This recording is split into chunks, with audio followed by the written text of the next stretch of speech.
nosotros es un honor dar inicio a esta sesión que vamos a dar a llamar Abril Innovador, que lo bueno es que tenemos pensado que sea la primera edición.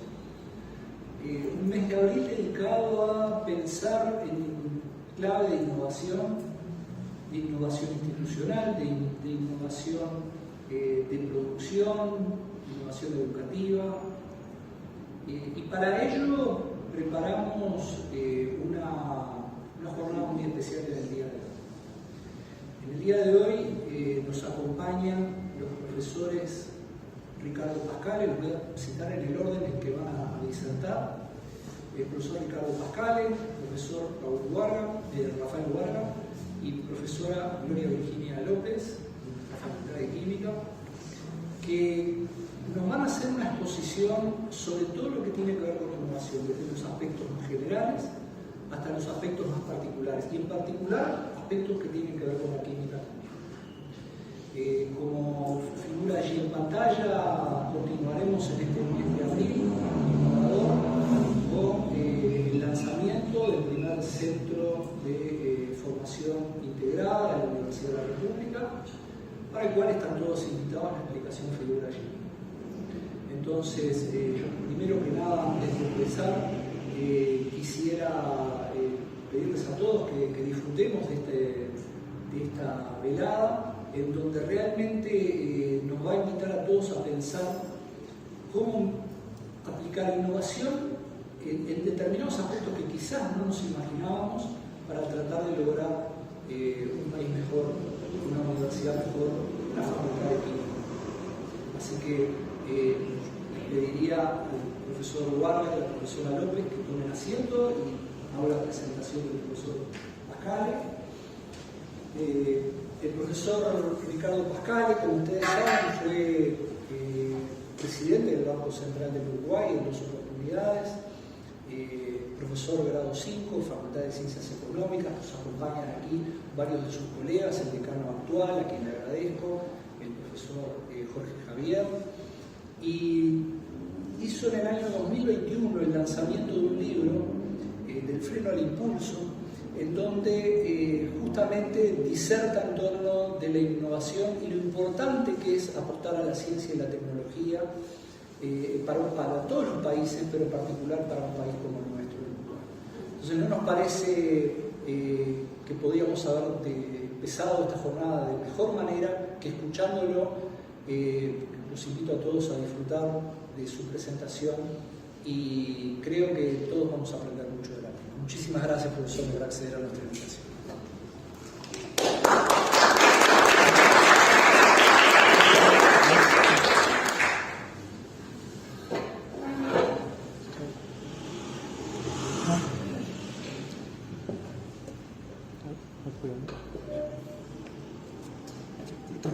Sí, ahí sí.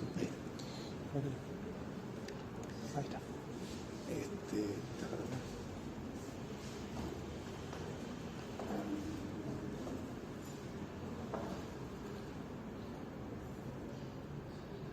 ¿Dónde baja esto? Sí.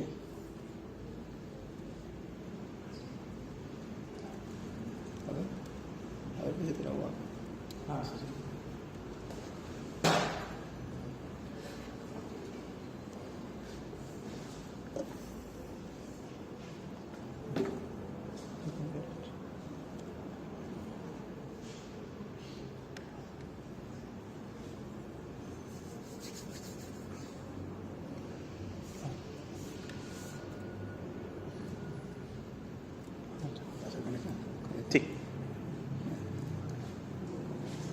Sí. Bueno, señor decano de la Facultad de Química, muchísimas gracias por su palabra. La verdad que, señor rector, cuando yo tenemos ya una amistad cuando usted regía los destinos de la universidad, señor decano, Javier, Miguel, estimadas amigas y amigos, es un gran placer estar en esta casa tan prestigiosa de nuestra querida Universidad de la República, y vamos a hacer hoy un planteo, como decía el señor decano, más bien en la parte general de algunos aspectos de la innovación, la ciencia y la tecnología y su influencia y en un futuro del país. Después, con mucho gusto, estamos a las órdenes si hay alguna pregunta o algo. Voy a ir con cierta velocidad por temas de agenda que hay que respetar. Bueno, primer punto que quiero comentar es que el crecimiento es un fenómeno relativamente nuevo. Hubo un profesor inglés muy famoso, Angus Maddison. Estamos hablando de un Madison y nadie más. Esos ingleses que se dedican toda su vida a hacer una historia, digamos, de la evolución de la economía y en este caso del PIB, que es un indicador que todos sabemos que tenemos el Producto Interno. Como ustedes ven, en los 2000 años que tenemos registros, esto es lo único que hay, de registros es lo que estamos viendo. Como ustedes vemos, estuvo casi aplanado y crece a partir, al final, muy velozmente, que es a partir de la primera revolución industrial en Inglaterra. Madison dice en su obra que tiene toda una vida, y se sigue haciendo hoy, digamos, el producto en paridad de poderes de compra, siguiendo la metodología de él, de lo que se llama en honor a él el proyecto Madison, que lo hacen entre varias universidades de primer nivel y demás, en donde se compara, digamos, el producto, digamos, de Uruguay con el producto de Ghana o con el producto de Estados Unidos. Comenta Madison, y ya dejo esto para centrar, de que el crecimiento no fue un fenómeno de toda la vida. Es un fenómeno que se empieza a dar desde hace un par de siglos, en forma muy fuerte, y del año 1000 al año 1800, o sea, en 800 años, el producto que creció, según el profesor Madison, un 60% en 800 años. Dejando esto para un primer pantallazo, ¿para qué estoy diciendo esto? Porque todo lo que vamos a ver son cosas muy nuevas. Dice, caramba, un tema como el crecimiento económico tan importante, eso no era un tema que estaba, digamos, ni en la academia ni en la praxis del tema. Vamos a Uruguay en un primer pantallazo, simplemente para mirar esto. Acá tenemos algunos problemitas en Uruguay, más allá de la cantidad de virtudes y de aspectos positivos que lo hacen único en América Latina y bastante más que América Latina, como es el caso de una democracia plena, que estamos en los primeros niveles, mucho más allá de Estados Unidos, con todo respeto, no estoy comparando con nadie, van a ser mucho más allá que los países altamente industrializados y demás. Acá tenemos, esto lo empezó el profesor Bértola, un profesor de la Facultad de Ciencias Sociales, Luis Bértola. Él hizo todos unos estudios pioneros para ver, digamos, la divergencia. La divergencia más o menos esta que estoy mostrando, que acá seguí también el proyecto Madison, en paridad de poder de compra. Por ejemplo, unos años después de la Segunda Guerra Mundial, estábamos igual o algo más o algo mejor en producto per cápita en paridad de poderes de compra. Siempre acuérdense que esto es paridad de poderes de compra. Que Italia o que Francia o más o menos o que España. O sea, y de ahí se ve la evolución. La celeste es la uruguaya. Esto que estoy mostrando en celeste, que es Uruguay, casi todos, podría haber mostrado más gráficas, pero no tenemos tiempo. Casi todos los países de América Latina serían como un gran pelotón de ciclistas, aproximadamente con altibajos, siguen esta tendencia. De manera que estamos teniendo una brecha que, digamos, los organismos multilaterales y demás que están estudiando el tema, después de la pospandemia y esta nueva era que estamos presentes, esta era, digamos, en que no se ha captado bien, a veces se mira como anecdóticamente, no en esta casa que estamos en una cuna universitaria, pero a veces la gente la toma medio anecdóticamente. Es una nueva era muy distinta. No es que Inglaterra le pasa la posta del liderazgo a Estados Unidos o Francia se los pasa. No. Acá es un tema distinto de civilización, ¿cierto? De civilización. O sea, Asia, como dice Madison lo demuestra por ahí, siempre fue la hegemónica, menos de 200 años, que fue cuando nacimos nosotros. Cuando nacimos nosotros, Occidente era hegemónico.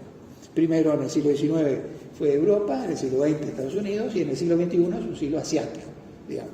Eso no quiere decir que los otros jugadores no jueguen, pero digamos, los que van a marcar las reglas, y lo hablo con bastante, porque me tocó ir muchas veces a esos países, tuve que negociar mucho con ellos, y tuve que negociar, ser parte cuando reanudamos relaciones diplomáticas hace 39 años con China. Volví en el año 2019, invitaba a dar una charla ahí, y me encontré cuento esto porque en Occidente se quiere entender a Asia con la mente occidental, y eso sería, humildemente, ¿no?, un grave error, porque es una mente que son 5.000 años que te están mirando cuando vos hablas, por más que te quieras hacer, digamos, prepararte para el tema. Pero llego allá y está el embajador, dice, mira, viniste a dar una charla, sí, vine a dar una charla, y ya salgo de la pequeña anécdota, pero es una anécdota que muestra de qué estamos hablando. Todos ustedes son gente que ha viajado muchísimo. Entonces llego y digo, mira, si vengo me invitaron de una cosa, porque era una charla de economía, y dice, no, vas a tener que dar varias.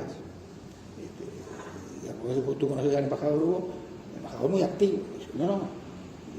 Y hay una charla y él se había ido, se iba. Tienes que dar una charla en el Instituto Uruguayo de Estudios Uruguayos, de la ciudad de Beijing, enorme. No, estarás diciendo un instituto de estudios latinoamericanos en los cuales, digamos, habrá algunos investigadores o funcionarios que se dedican a Uruguay, otros a Brasil, habrá 20 más que Uruguay y Brasil. No. Es el Instituto de Estudios Uruguayos. ¿Pero vos estás seguro? Sí. Y además lo firmó la ministra, me dice, María Eugenia Muñoz, cuando vino el año pasado, o 2 años. Entonces, pero nunca se dio una charla. Entonces tuve que, preparé la charla. Cuando llego a la facultad, yo no puedo creer, era casi un piso, 70 y pico personas ahí, de las cuales 40 eran del Instituto de Estudios Uruguayos, y después que hice la charla, las preguntas eran de una finura, no era, cuenten así que tienen mucho ganado, más bien el Hereford, no eran las preguntas, íbamos, salí como pude, ¿no?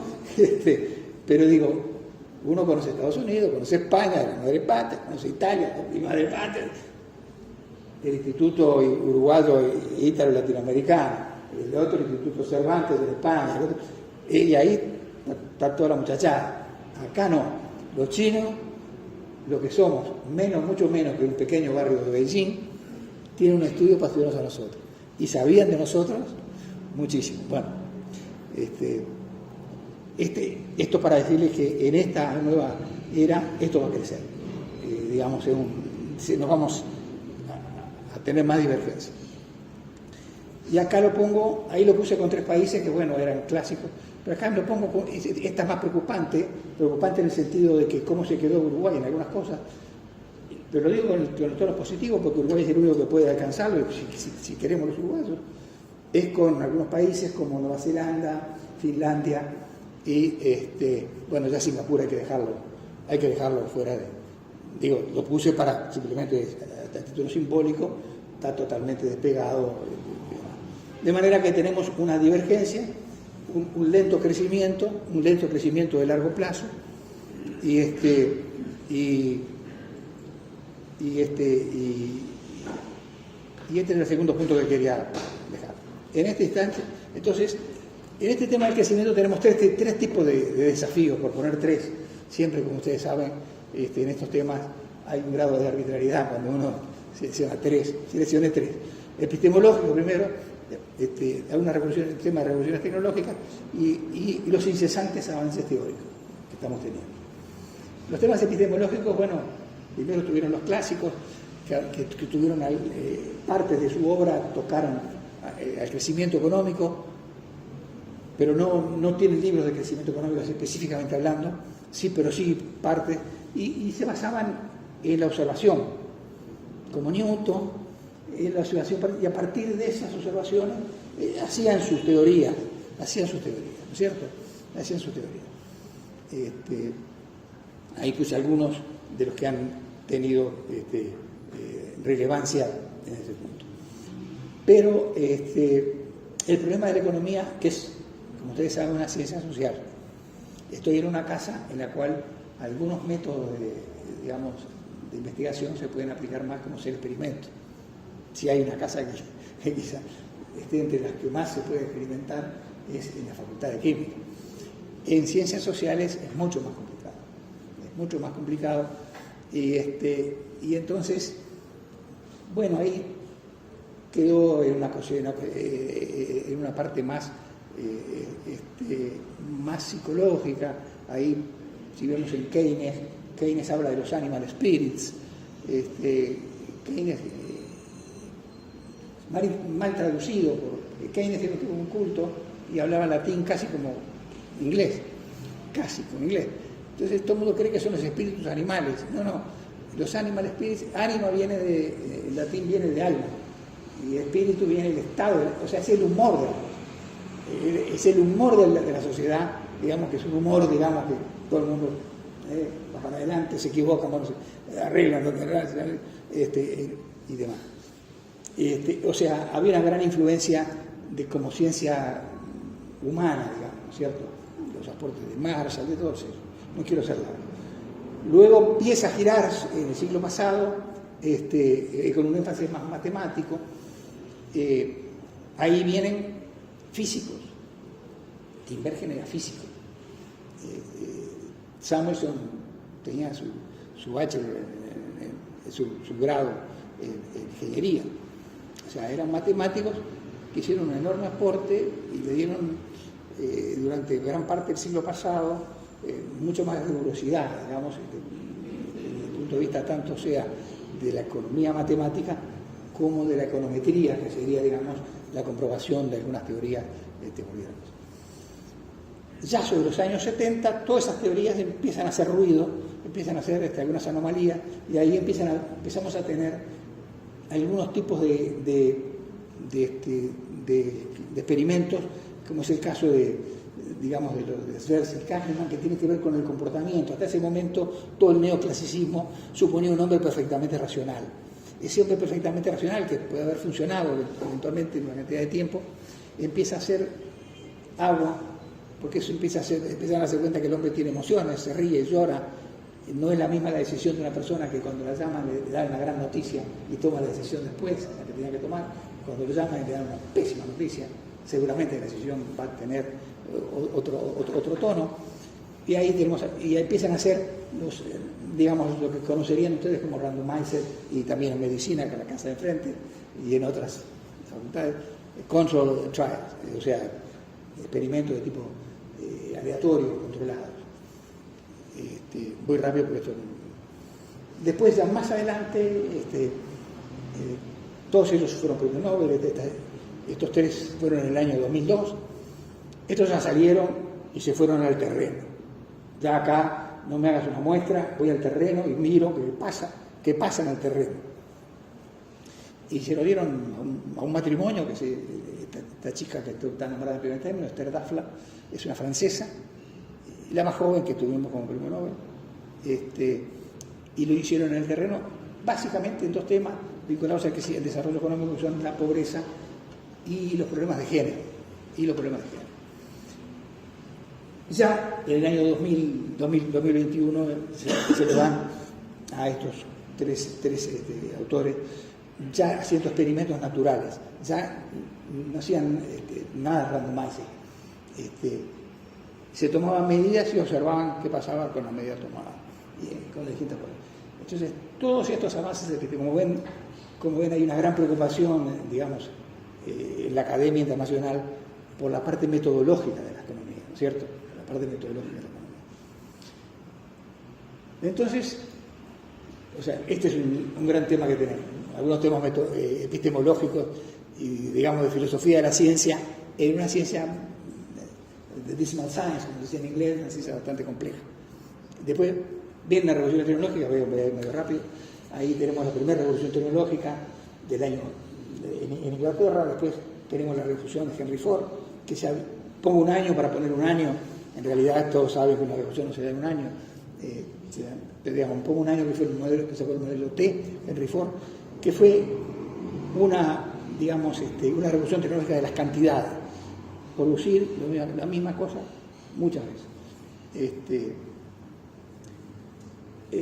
¿Por qué la menciono? Porque en América Latina y Uruguay en particular todavía estamos bastante sumergidos en la revolución fordiana, y con algunos atisbos y excepciones bien remarcables y de las cuales estamos muy orgullosos en otras revoluciones. Luego viene la revolución de la tecnología de la información y la comunicación, y viene la revolución del conocimiento. En el año 71, cuando Intel genera el primer microprocesador a nivel de escala así, comercial, y luego aparecen las nuevas revoluciones tecnológicas disruptivas, que no sabemos si es una ola de la... Ya se está poniendo con la revolución 4.0, en donde hay una cantidad de la cual algunas parecería que están llegando a su nivel de saturación. Hoy, digamos, si uno va a comprar un celular, que fue una innovación disruptiva, o un computador, entonces como que estamos en un momento de que esos dispositivos probablemente ya entremos en la computación cuántica o hacia otros lados. Y la inteligencia artificial aparentemente, sobre todo en plataformas transversales, usado en la biotecnología y usado en otros campos, o en la ingeniería, o aspectos de la ingeniería, parecería ser que puede tener, ahora está en discusión algunos chats que han salido,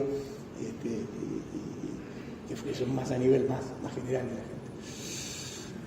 Bueno, entonces ahí hemos repasado brevemente esto. Entonces venimos ahora a por qué crecen los países. Unos países crecen más que otros. Cuando uno estudiaba, era lo que se sabía.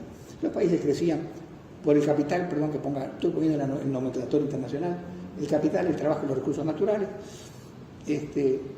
Eran tiempos en los cuales Argentina era el país número 7, 8 del mundo, nosotros estábamos bastante bien.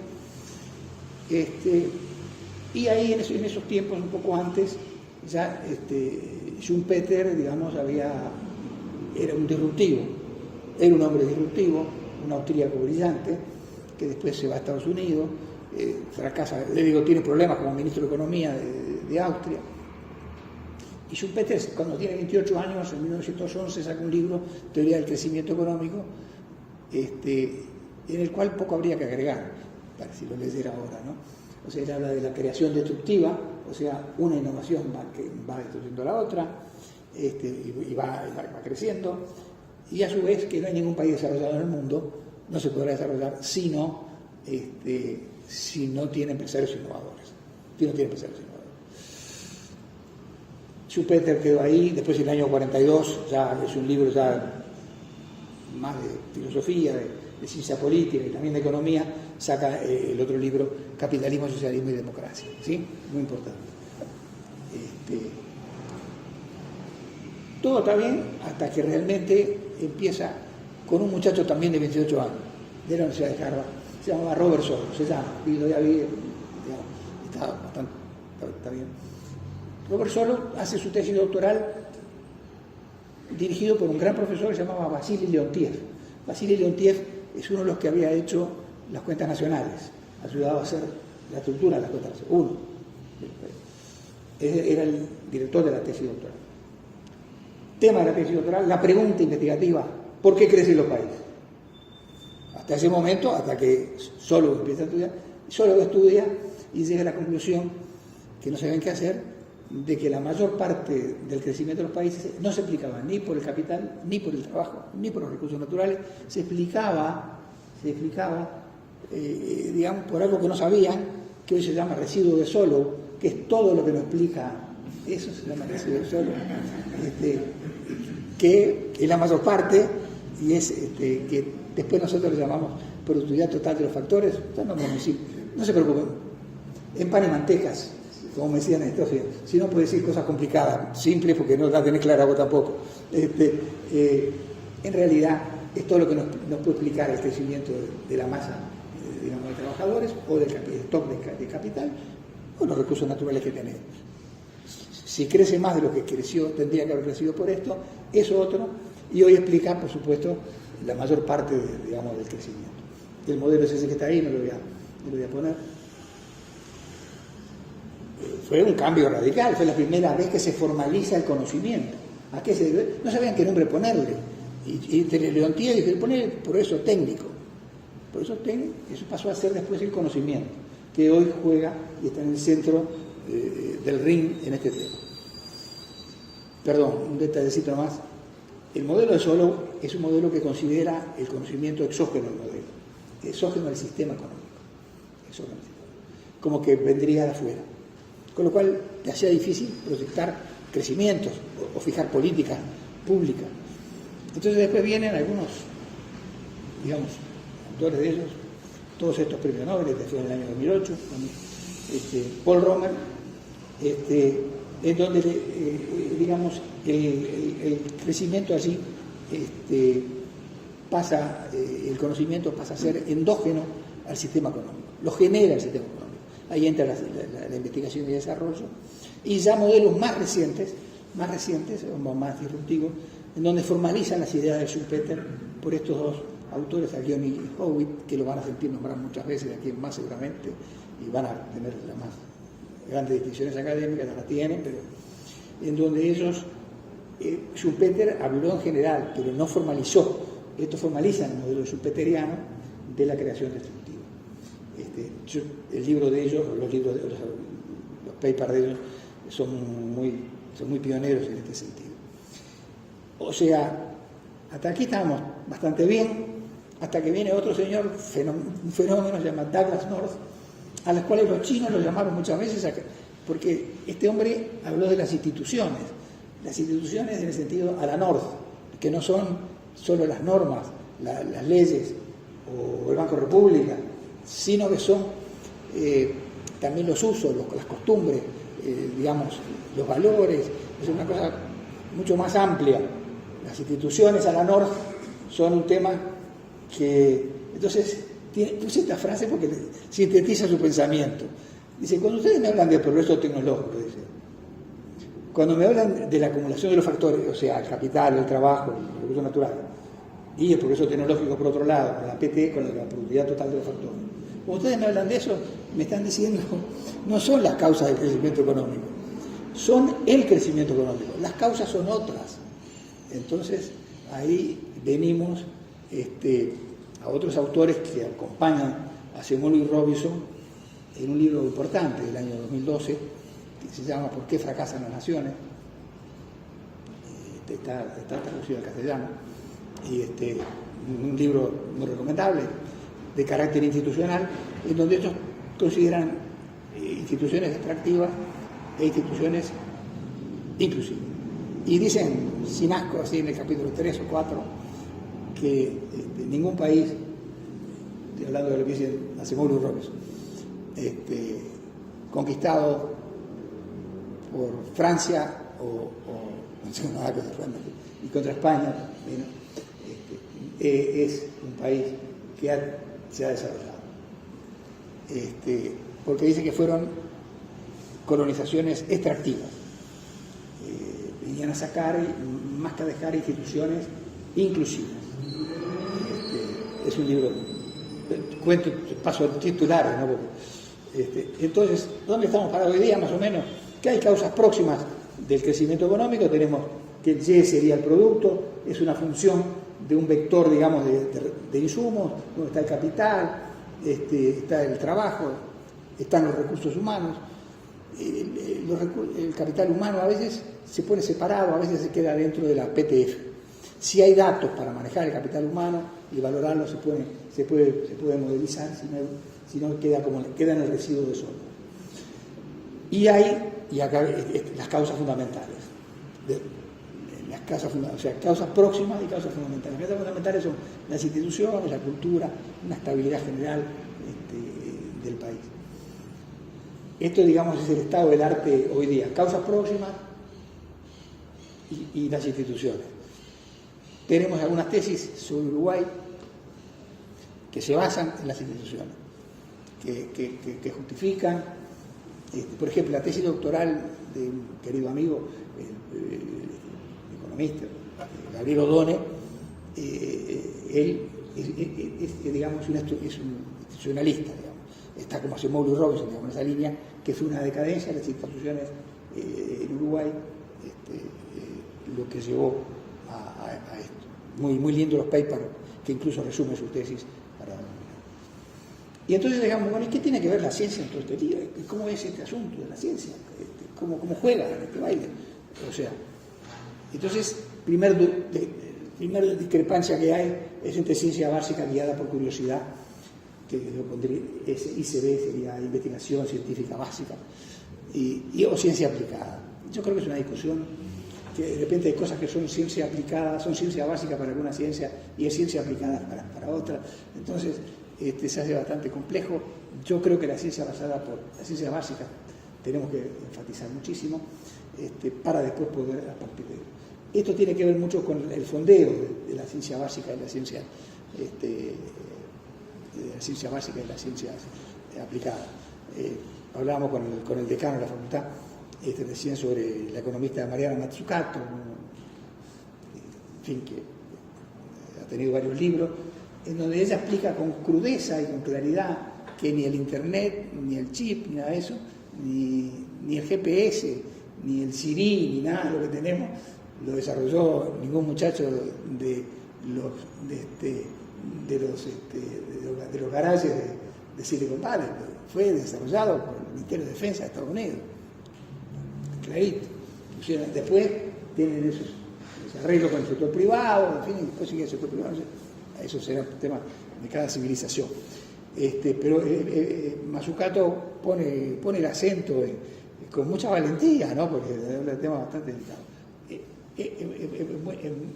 Buena idea, entonces, la ciencia básica guiada por curiosidad, yo la veo como muy importante, que vamos a ir ahora. Y acá es muy importante, digamos, ¿por qué digo la ciencia básica?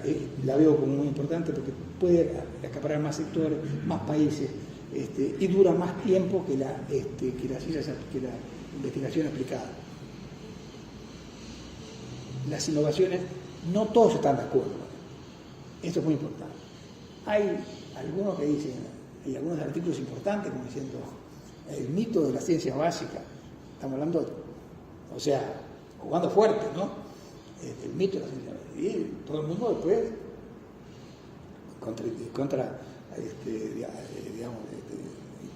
tratando de explicar su otra posición. Yo creo que la innovación se radica mucho en la ciencia básica,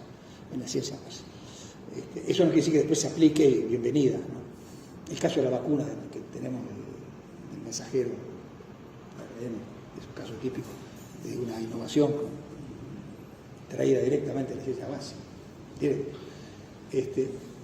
Entonces está la innovación. La innovación, digamos, que sería la explotación exitosa de una nueva idea, que puede ser en productos y que puede ser en procesos, que puede ser para el mundo. Y acá tenemos, con gran orgullo lo digo, el profesor Warga fue quizás, de lo que yo recuerde, la primera innovación para el mundo. A ver, una cosa es hacer una mayonesa que no tenga colesterol, que sabemos que se hace en todos lados. Entonces, bueno, como si la mayonesa no tiene colesterol acá, más o menos. No, eso es una innovación para el país. O sea, ya existía, el pan Magnifique, un pan congelado, lo metemos en el horno.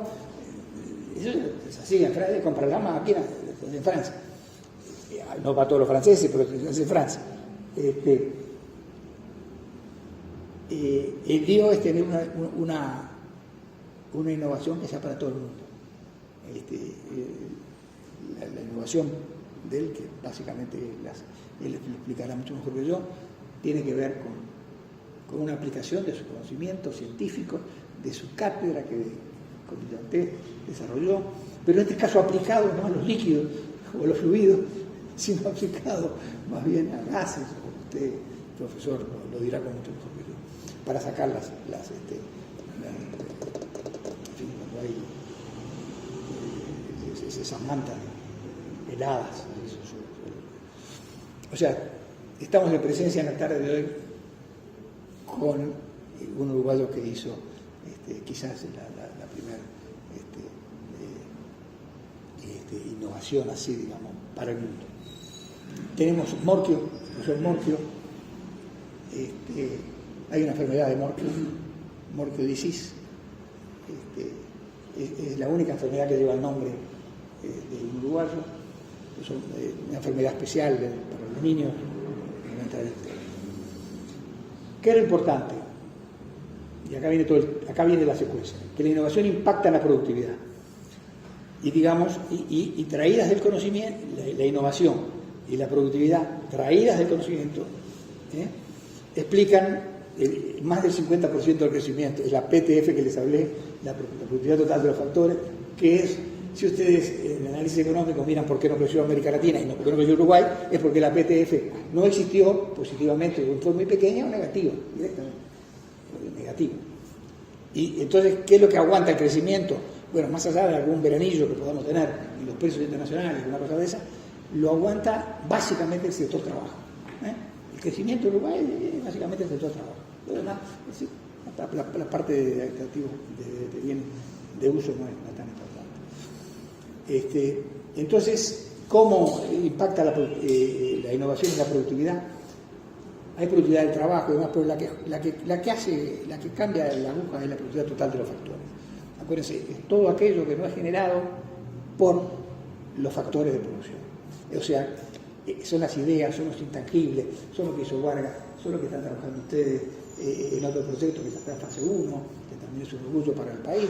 Ojo que, vos corregime, pero creo que América Latina no desarrolla un fármaco propio, según me dijeron, hace más de 70 años. Pero no Uruguay, América Latina. Y bueno, están en fase 1, que yo creo que de los primeros de América Latina en entrar en fase 1 una innovación en ciencia de la vida. Ella la aplicará, ¿no? La innovación, digamos, tiene una dinámica de una espiral ascendente. Hay innovaciones radicales que cambian para siempre la historia de la cosa. Hay innovaciones incrementales, como fue, por ejemplo, todos los días vemos que le cambian algo al celular, pero no cambia. A mí tanto me da que el celular me da más o menos. ¿Qué hace? O sea, le cambian un poquitito la máquina de fotos, está un poquitito mejor, pero ya son. Ahora bien, ojo con las innovaciones incrementales. No son despreciables. A veces una innovación incremental, el conjunto de innovación incremental y la asociación de innovación incremental crean una cosa distinta de la que empezó. El celular empezó para hablar. Hoy ya se usa para hablar más o menos, muy poco. Más bien se usa para otros usos, o sea, todo por innovaciones incrementales. O sea, con lo cual no hay que despreciarlas, pero no son innovaciones radicales. Y tiene muchísimas externalidades y además produce una destrucción creativa.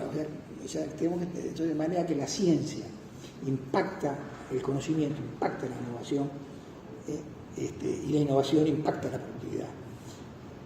A ver, Suiza.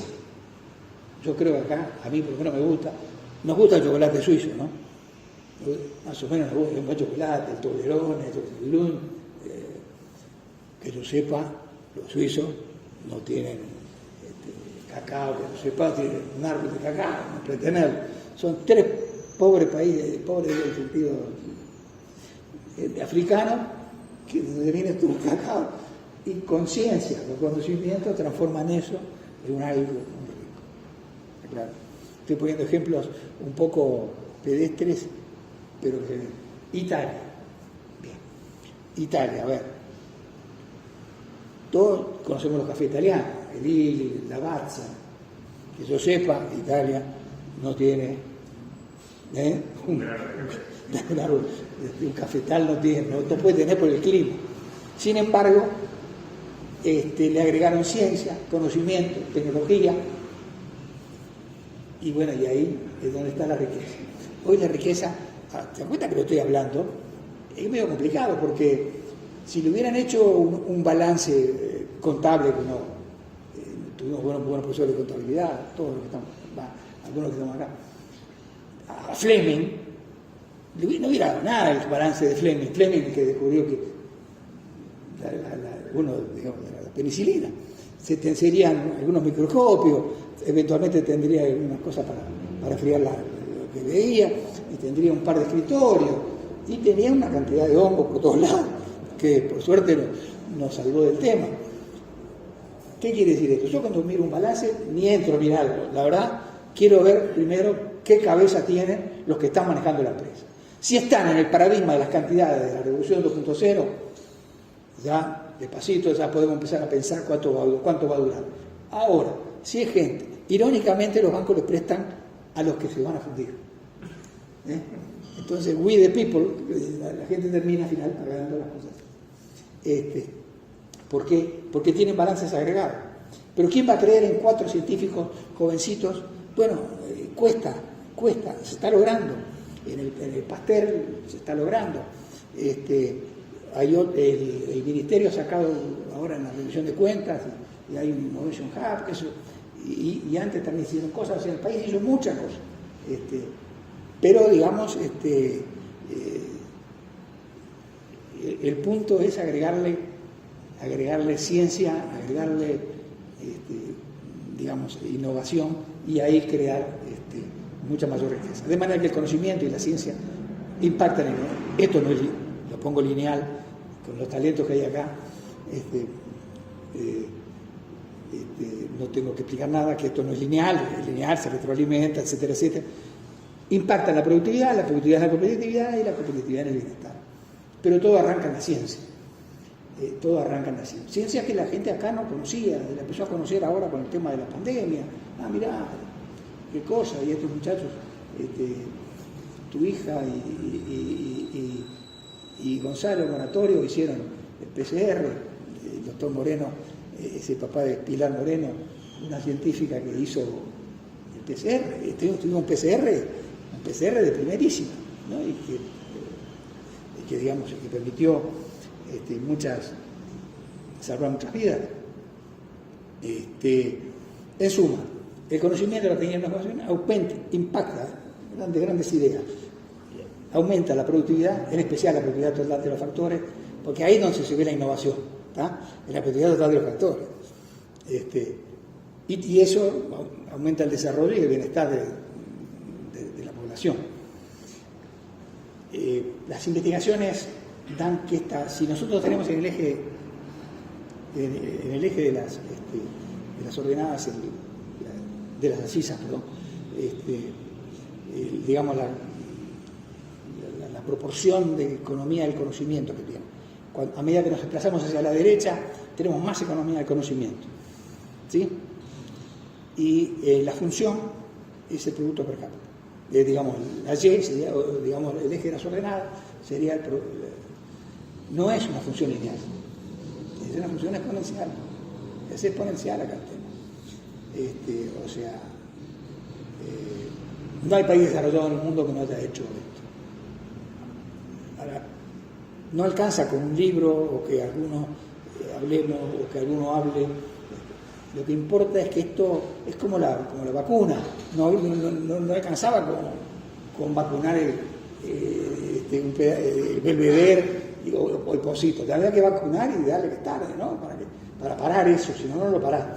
Acá también tenemos que dar este salto. Yo creo que Uruguay, como nadie, con todo cariño con América Latina, que le tengo entrañable, he trabajado en todos los países, ningún país está en las capacidades que tiene Uruguay por muchos motivos. Por las razones fundamentales que hablaba North, por las razones fundamentales para el crecimiento. Si no tenés confianza, si no hay justicia, olvidate, hablemos de otra cosa, pero no hablemos de otra cosa. Es una pena porque, digamos, fíjense que el caso de Argentina, yo desde que me conozco, por ejemplo, con todo cariño, siento que Brasil es el país del futuro. Desde que tengo uso de conocimiento, 7, 8 años, tengo algunos más de 7, 8 años, ¿no? Y sigue siendo el país del futuro, con un detalle, que ahora el mundo no es la pelea es no es una pelea, es que ni da ni para pelear, es con China, es con la India, es con Corea, es con Japón, es Asia, es Vietnam, es Indonesia, O sea, es Vietnam, el Tibet es Asia. Entonces, una cosa es ser bueno, es como jugar bien al fútbol. ¿Jugar bien al fútbol dónde? ¿Solteros contra casados o jugar bien en el Barcelona y el Real Madrid? Perdón, esta digresión futbolística. Pero me gusta ser muy claro en las cosas. ¿Dónde jugás bien? ¿Qué quiere decir ser bueno? ¿Ser bueno dónde? Entonces, para nosotros Brasil es importante, además, no hay duda ninguna que es un país importante, está fuera de duda. Pero, siempre hay que tener un punto en italiano le decimos, un punto de riferimento, un punto de referencia. ¿Sos bueno con respecto a qué? ¿A qué? ¿Ah? Entonces, yo creo que Uruguay es bueno en América Latina con respecto a toda América Latina y más aún. En suma, entonces, yo creo que tenemos que variados factores explican el progreso tecnológico, que es donde estamos bien, y la innovación. Y en este ecosistema yo creo que la ciencia básica no es inconsecuente. Este es mi primer consejo que quería dejar al final. Y en suma, ¿por qué crece más un país que otro? Que es al final la preocupación de todos nosotros. Y porque contextuados en sólidas y contemporáneas instituciones y causas fundamentales del crecimiento, va a ser un uso intensivo de la ciencia, la tecnología y la innovación para aumentar la productividad, en particular la productividad total de los factores. No sé. Bueno, muchísimas gracias, mil disculpas.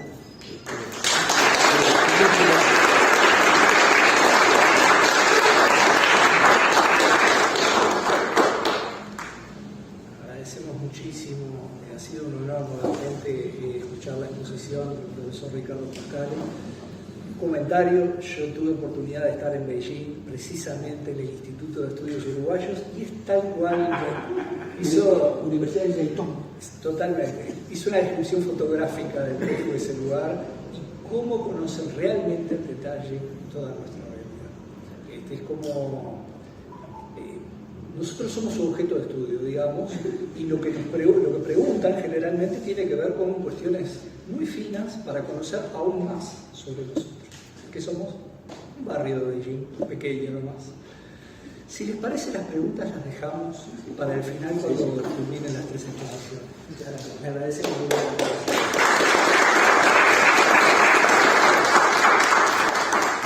Pedimos al profesor Rafael Huarga, mientras va instalando su PowerPoint. Contable, como todos sabemos, el profesor Rafael Huarga ha sido 2 veces decano de la Facultad de Ingeniería, 2 veces rector de la Universidad de la República. El año pasado tuvimos el gran gusto de poder acompañarlo cuando recibió el doctorado honoris causa de parte de la Universidad de la República, más que merecido.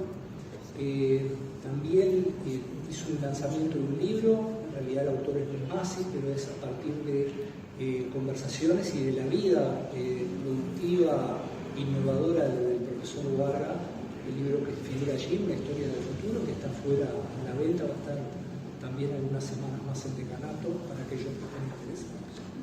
Entonces, bueno, para todos nosotros es un lujo poder escucharlo. Es especialista, como todos sabemos, de ingeniería de fluidos y ha hecho, como bien lo dijo el profesor Pascale, contribuciones muy importantes a nivel global que seguramente nos va a estar contando ahora. Y bueno, se hizo una luz. Lo escuchamos, profesor. Muchas gracias.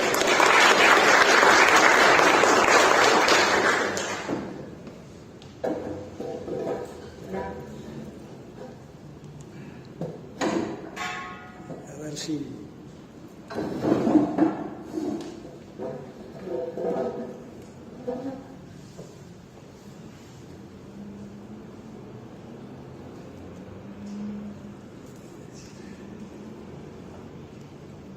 Bueno, en primer lugar agradezco la invitación que nos ha hecho la Facultad de Química y lo que voy a hacer es, a diferencia de Pascal, que nos ha introducido en un mundo muy amplio y complejo, yo me voy a referir en forma concreta a presentarles un libro, Una historia del futuro, que se trata de un libro que está escrito por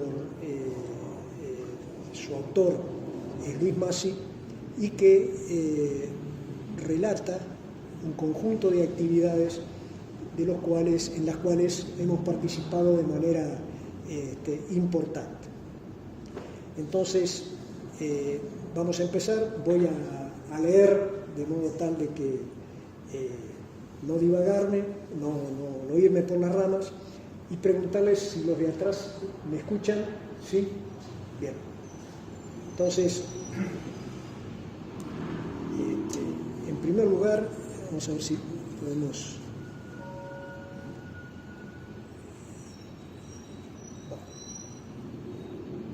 ¿Por qué el libro se titula Una historia del futuro? Se titula así porque la historia que se relata en el libro, si bien corresponde a hechos del pasado, el propósito del libro es que se constituya en un futuro no lejano, en una historia corriente o habitual, cuyos protagonistas principales aquí en el Uruguay habrán de ser ustedes, estudiantes, docentes y egresados de esta Facultad de Química, así como de las facultades de Ciencias, de Ingeniería, de Agronomía de esta Universidad de la República. Este es el propósito del planteo que desde el libro se le realiza al rector.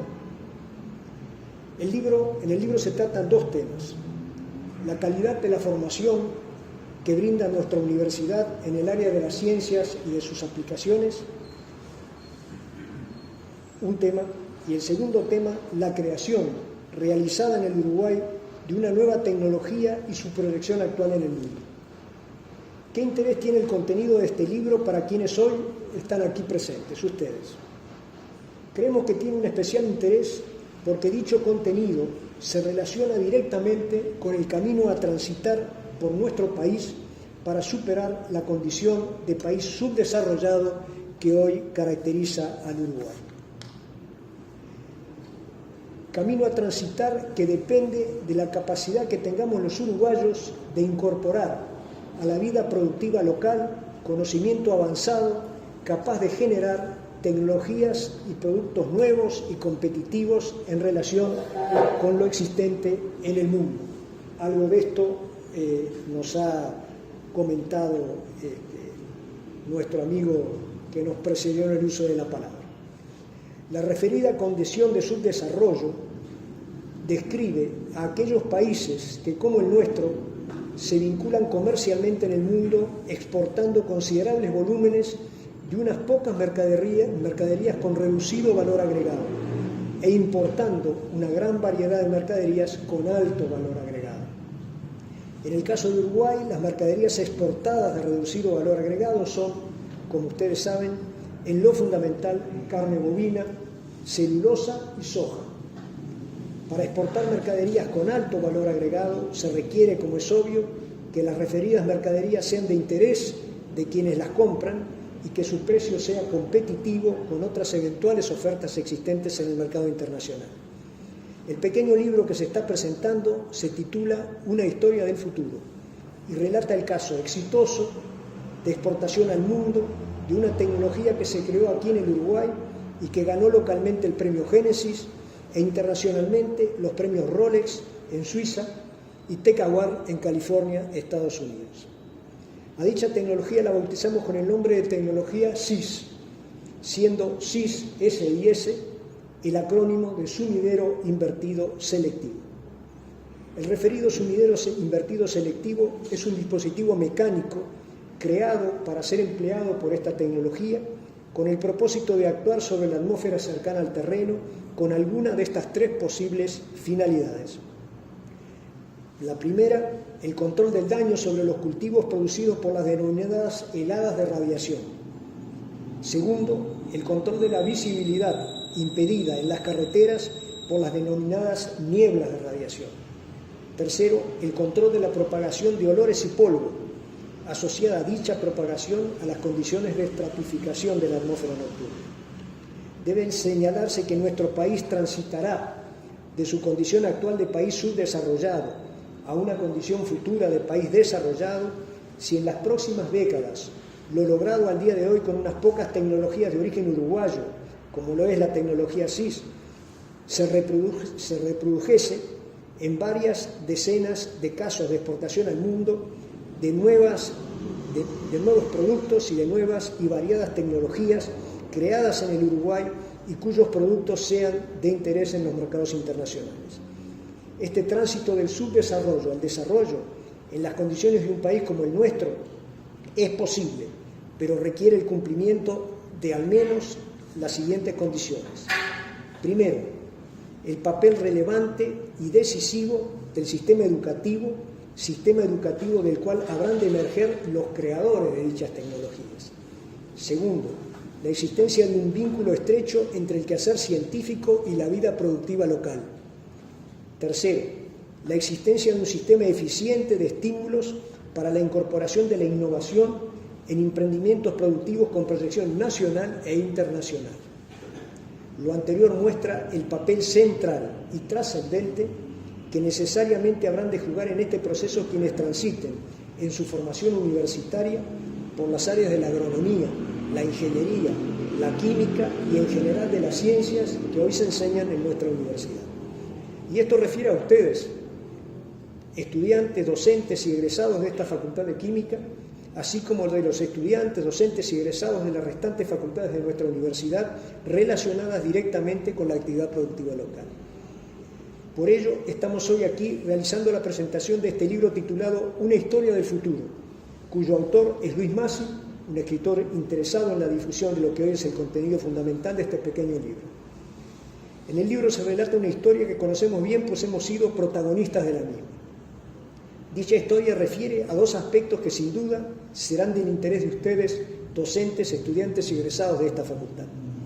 El primer aspecto refiere a la calidad de la formación que brinda nuestra universidad a sus egresados y el segundo aspecto refiere a la posibilidad de creación en el Uruguay de tecnologías que se proyecten con éxito al mundo. La historia que el libro presenta muestra que es posible la transformación de nuestra economía por la acción sistemática de universitarios portadores de la formación que hoy les brinda nuestra Universidad de la República. Ello supone transformar una economía que hoy se caracteriza, como ya se señaló, por la exportación de materias primas con reducido valor agregado, en una economía generadora y exportadora de productos con alto valor agregado. A continuación nos referiremos brevemente a los dos aspectos mencionados. Por un lado, a la calidad de la formación que nuestra Universidad de la República proporciona a sus egresados y por otro, a la posibilidad de transformar nuestra economía en el sentido indicado. Entonces, primero, sobre la calidad de la formación proporcionada por la universidad. En relación con el primer aspecto referido a la calidad de la formación proporcionada por la universidad, en el libro se relatan dos casos que ocurrieron en México en los años 1975 y 1985, de los cuales fuimos protagonistas directos y que nos permitieron comprobar la calidad de la formación que habíamos adquirido nosotros en nuestra universidad. Debemos aclarar que en dicho periodo nos encontrábamos en México en la calidad de asilados políticos debido a la persecución que fuimos objeto, como tantos uruguayos, por parte de la dictadura entronizada en aquellos años en nuestro país. El primer caso refiere a la planta hidroeléctrica mexicana de gran porte, refiere a una planta hidroeléctrica mexicana de gran porte, denominada hoy Planta Hidroeléctrica Belisario Domínguez, más conocida como La Angostura, con una potencia instalada de 900 megawatts, potencia semejante a la correspondiente al Uruguay, a la planta hidroeléctrica binacional de Salto Grande, no la potencia total de la planta, sino la parte uruguaya de la planta. Dicha planta mexicana, al inaugurarse y ponerse en actividad, presentó, dentro de lo que debía ser su intervalo de operación normal, peligrosas oscilaciones de presión de tal magnitud que ponían en peligro la estructura de la propia planta. Este grave problema no pudo ser solucionado por el fabricante europeo de las grandes máquinas instaladas en la planta y tampoco por una empresa consultora también europea y de gran prestigio contratada por México con dicha finalidad.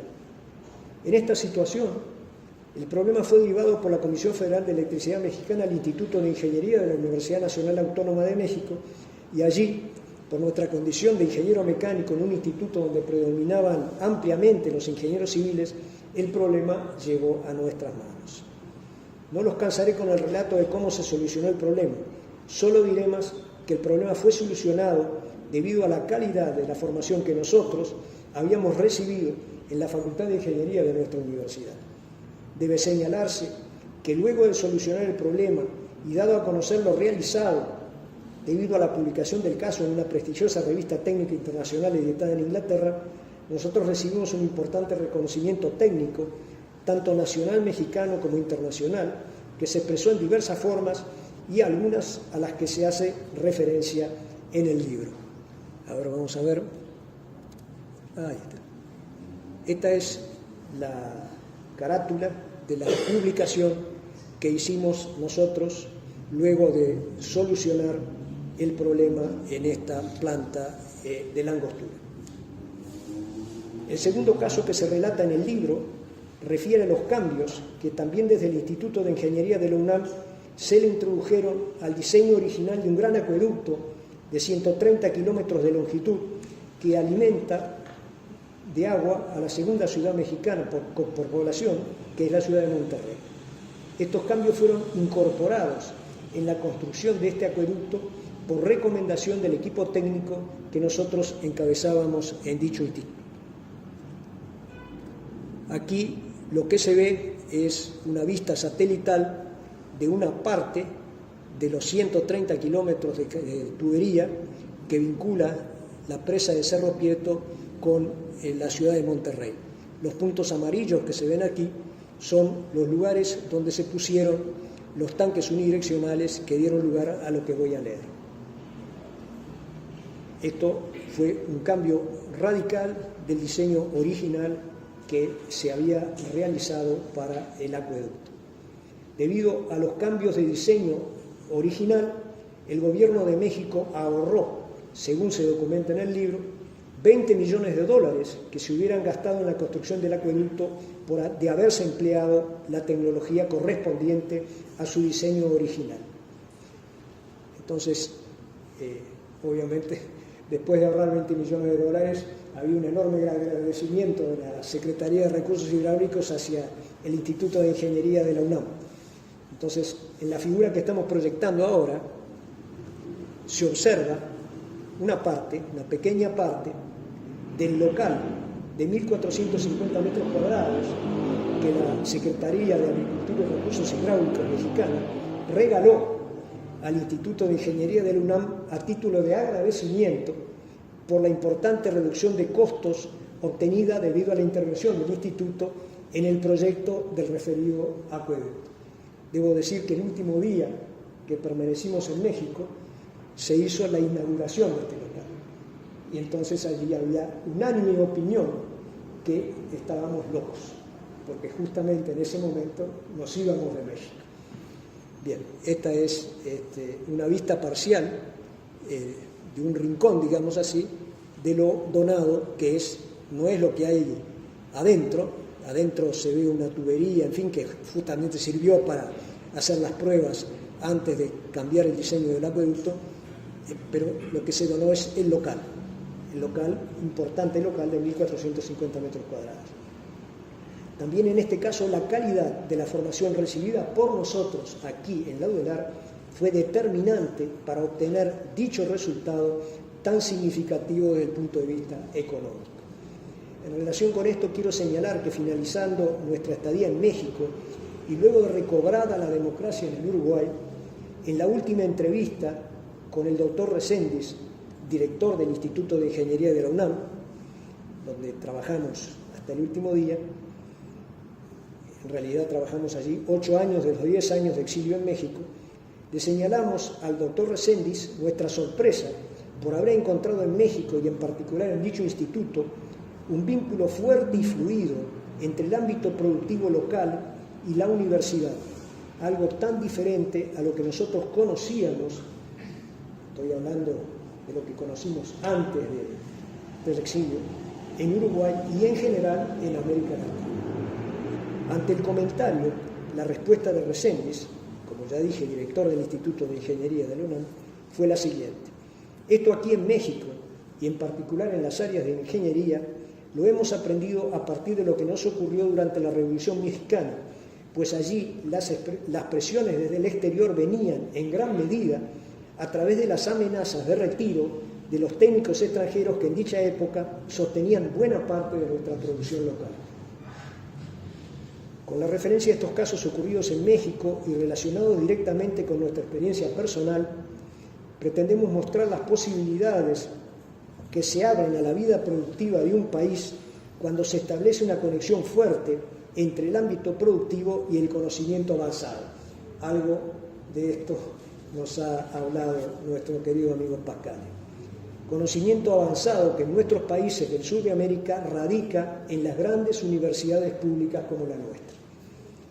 Con la mención de los dos casos relacionados directamente con nuestra experiencia personal y el ilustrativo comentario político del doctor Reséndez que acabamos de mencionar, finalizamos este primer punto referido a la calidad de la formación que proporciona nuestra universidad a sus egresados y pasaremos al segundo punto que ya hemos mencionado y que refiere a la posibilidad de la transformación de la economía uruguaya por el cambio de la naturaleza de nuestras exportaciones. Pido excusas aquí al amigo Pascale por incursionar en su campo. Nuestra producción exportable hoy consiste casi exclusivamente en materias primas con reducido valor agregado: carne bovina, celulosa y soja, como ya se señaló. En el futuro aspiramos a que dichas exportaciones sean solo una parte de un todo en el cual predominen los productos con alto valor agregado. También en el libro encontrarán ustedes el relato de cómo, en la década de los 90, se planteó localmente aquí en el Uruguay la necesidad de disponer de una nueva tecnología para el control de las heladas, no inferior en sus prestaciones a las tecnologías existentes en el mundo con el mismo fin, que son varias, pero a un costo por hectárea de la nueva tecnología sensiblemente menor que el costo de las tecnologías existentes en el momento. Aquí queremos señalar que la referida demanda de una nueva tecnología para el control de las heladas no nos llegó por nuestra condición de docentes de la universidad, sino que surgió de nuestro contacto con agrónomos responsables de grandes plantaciones de cítricos. Estos técnicos buscaban una protección contra las heladas, pero quien los empleaba, que era una empresa extranjera, no había previsto invertir los montos necesarios como para recurrir a las protecciones que en la época existían en el mercado. En relación a este punto, en el libro se relata el caso de la creación y exportación al mundo de la denominada tecnología SIS, SIS. Dicho nombre refiere, como ya lo explicamos, es el acrónimo de sumidero invertido selectivo, que es el dispositivo mecánico que esta tecnología emplea para el control del daño producido por las heladas sobre los cultivos. Esta tecnología SIS fue creada y aplicada en el Uruguay en la década de los 90 y luego comercializada fuera de fronteras, comenzando su aplicación en el exterior por las áreas agrícolas de California, Estados Unidos. Hoy la tecnología SIS se emplea en el Uruguay, en los Estados Unidos, en Inglaterra, en Portugal, en Sudáfrica, en Australia, en Nueva Zelanda, en Israel, en Argentina y en Chile, según tenemos conocimiento. Bueno, yo en realidad, aquí ven dos camiones en California transportando los equipos, que son los sumideros invertidos selectivos, de la tecnología para California, que fue donde primero se extendió casi simultáneamente con su uso aquí en Uruguay. Bien.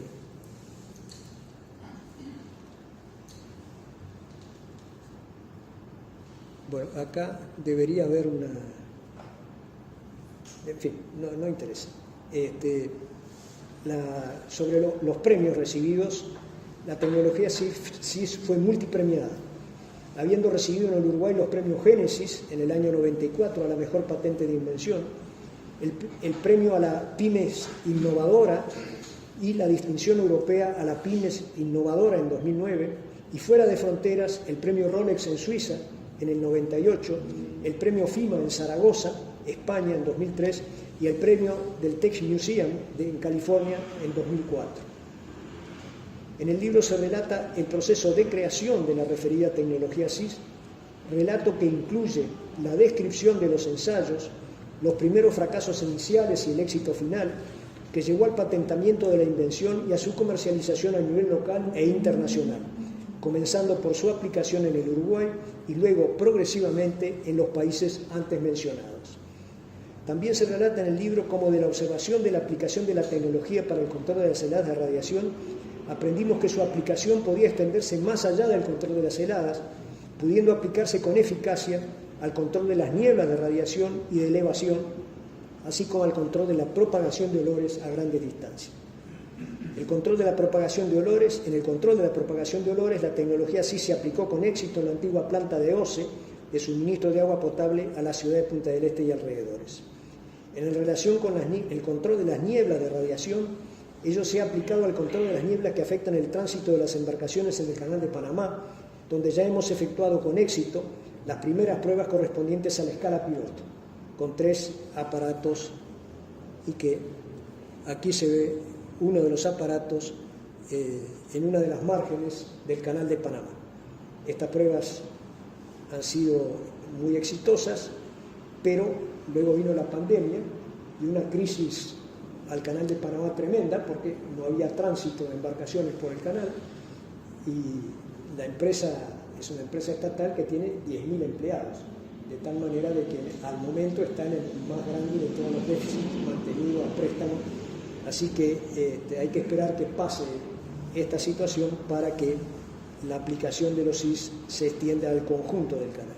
Acá tenemos uno de los 3 que se instalaron allí para hacer las pruebas que, como señalé, fueron exitosas. Asimismo, en lo referido al control, ustedes están viendo acá, ¿no? Sí. Tenía dudas si estaban viendo o no. También se han efectuado con éxito las pruebas a escala piloto en la autovía española denominada autovía A8, en el tramo de la misma en la cual la referida autovía corre paralela a la costa del Cantábrico, a 600 metros sobre el nivel del mar en el norte de España. Para ello se emplearon 16 aparatos SIS de gran tamaño. Estos son los SIS instalados en España, en la autovía A8, para hacer la prueba, que fue exitosa. Ahora se espera que el Ministerio decida en algún momento ir a la protección efectiva de la autovía. Conclusiones. El pequeño libro finaliza desarrollando 3 recomendaciones para quienes, como ustedes, están adquiriendo o ya han adquirido una preparación superior en áreas científicas o tecnológicas de interés local. En forma muy resumida, pues el tiempo disponible no nos permite extendernos en dichas recomendaciones, estas son las siguientes. Primero, vincularse con los problemas que hoy están planteados y no resueltos en el ámbito productivo local. Segundo, dominar las teorías en las que se inscriben los referidos problemas. Tercero, avanzar desde la teoría en la solución de dichos problemas en el contexto local y en el mundo. Con esto, y exhortando a la lectura del libro, que pueden comprar aquí a la salida, finalizamos nuestra intervención agradeciendo a todos ustedes su presencia y la atención que nos han prestado. Y reiteramos nuestro agradecimiento al señor decano Mondru por la oportunidad que nos ha brindado de realizar ante ustedes esta presentación. Muchas gracias.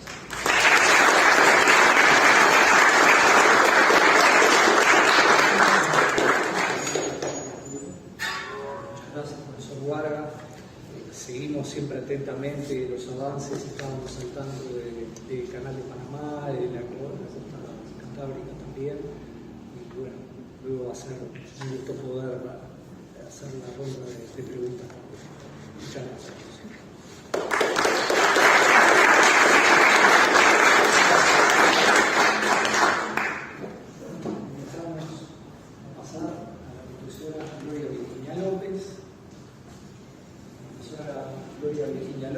Es docente de nuestra Facultad de Química, del Departamento de Química Orgánica. Fue de mis primeras estudiantes, en cualitativo hace mucho tiempo.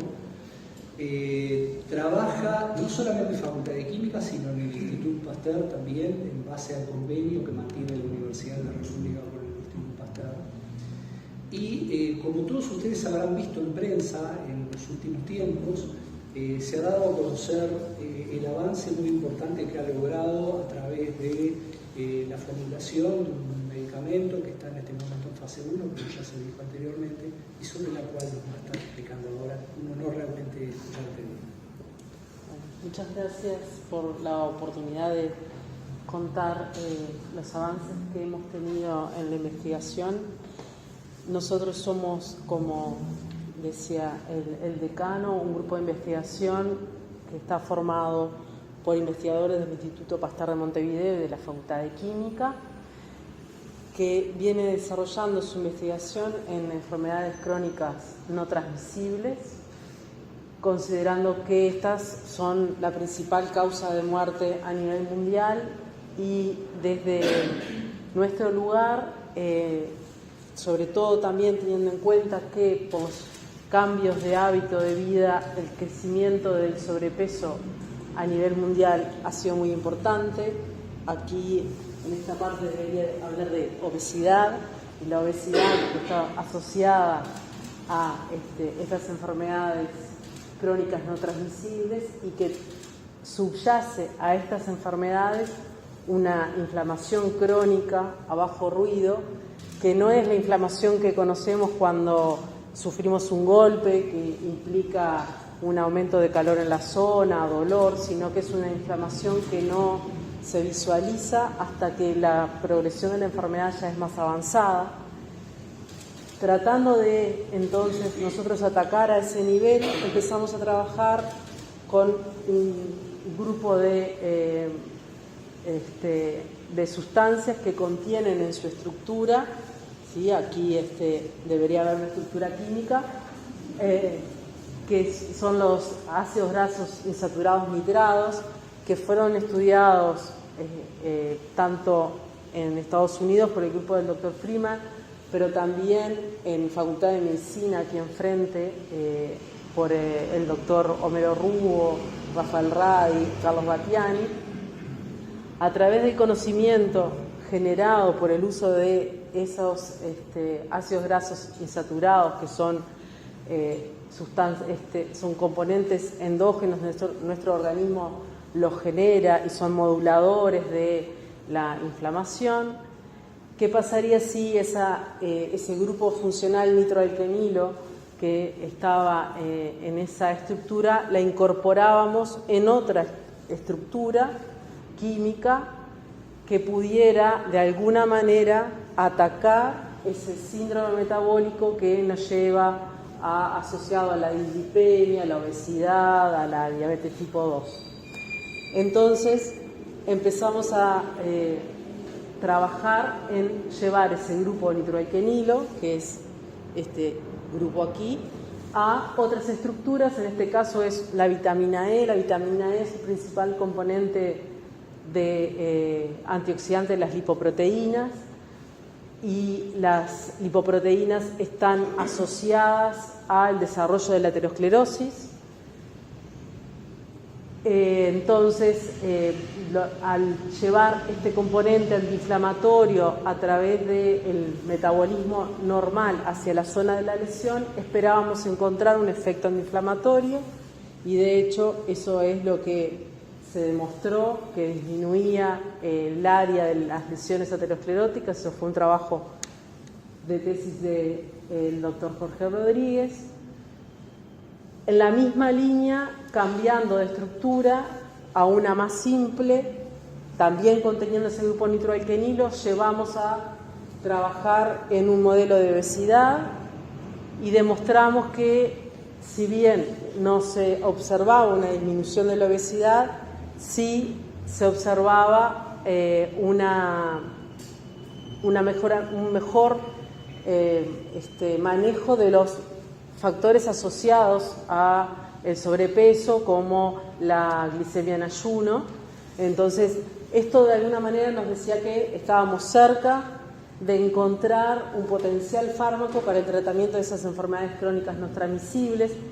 Seguimos en la búsqueda de nuevas estructuras, y ahí en 2015, 2016 teníamos una familia de nitroalquenos con potencial actividad antiinflamatoria, y se incorpora al grupo de investigación una joven emprendedora que estaba terminando su carrera de ingeniería en biotecnología y que nos veían muy entusiasmados a Carlos Escande, Carlos Batiani y a mí trabajando en esta área de investigación, y como ella tenía otra formación, nos decía, bueno, ¿y por qué no ha empezado en valorizar este conocimiento, en ir a una aceleradora y ofrecerle este proyecto y ver si este proyecto puede llegar a ser un producto en la farmacia?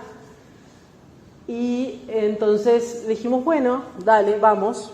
Y fuimos a CITES, que está en Sunchales, en Santa Fe, Argentina, presentamos el proyecto y luego de una serie de etapas logramos generar un portafolio de propiedad intelectual,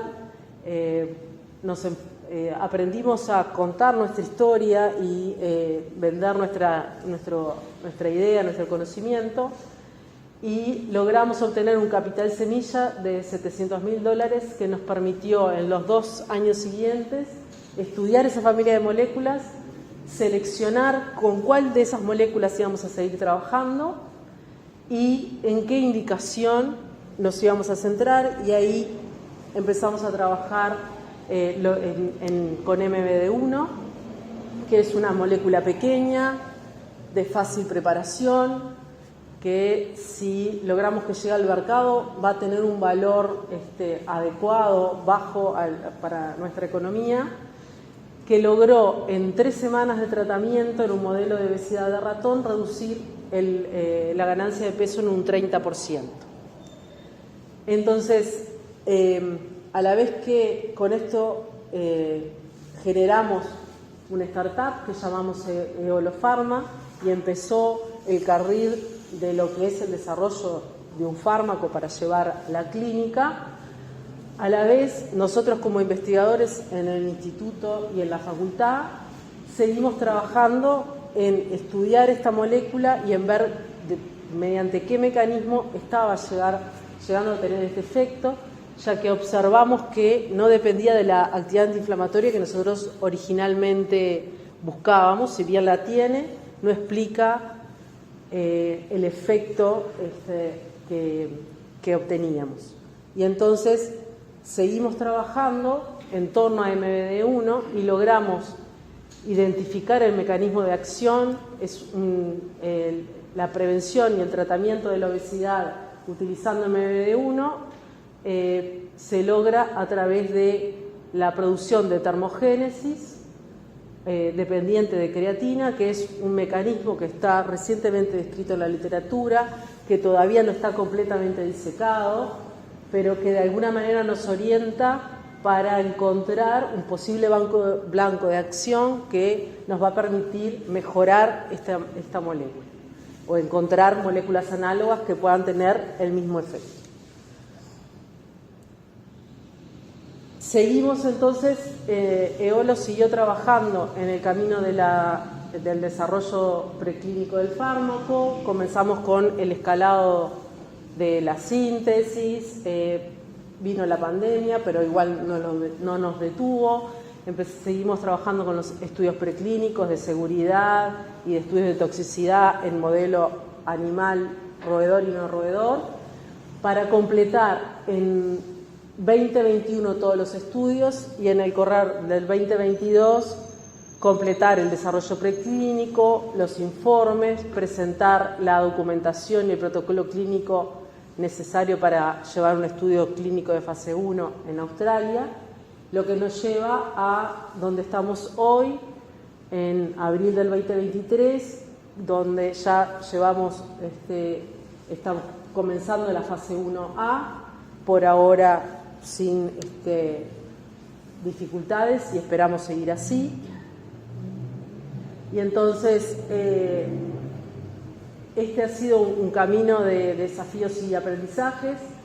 Empezamos en agosto de 2016 y acá gráficamente con la foto de mi hija, así como ella terminó el preescolar y ahora está en 7º. Nosotros también aprendimos mucho, aprendimos que es importante la creación de startups, que es importante la propiedad intelectual de nuestro trabajo, que muchas veces en la carrera de la evaluación nos preocupamos mucho por publicar y hay veces que hay que parar, pensar y ver si ese conocimiento que estamos generando no es necesario protegerlo primero para después darlo a conocer. Valorizar el conocimiento. Nosotros logramos empezar con un capital semilla y podemos llegar mucho más lejos. Logramos hacer una mejor ciencia porque eso nos implicó un desafío y en cada dificultad que en el desarrollo del proceso preclínico se generaba, eso volvía a la academia y nos hacía repensar y trabajar más y mejor. Nos permitió formar estudiantes, se desarrollaron muchas tesis de grado, de posgrado en el marco de este proyecto y la generación de empleo para jóvenes investigadores. Hoy alrededor de 10, 11 jóvenes investigadores reciben un salario de EOLO. Y también aprendimos que para desarrollar esto necesitamos un ecosistema adecuado. Y acá en parte, bueno, hay algo que no apareció, en parte con, como lo comentado con el profesor Pascal y el profesor Warga, nosotros necesitamos un ecosistema,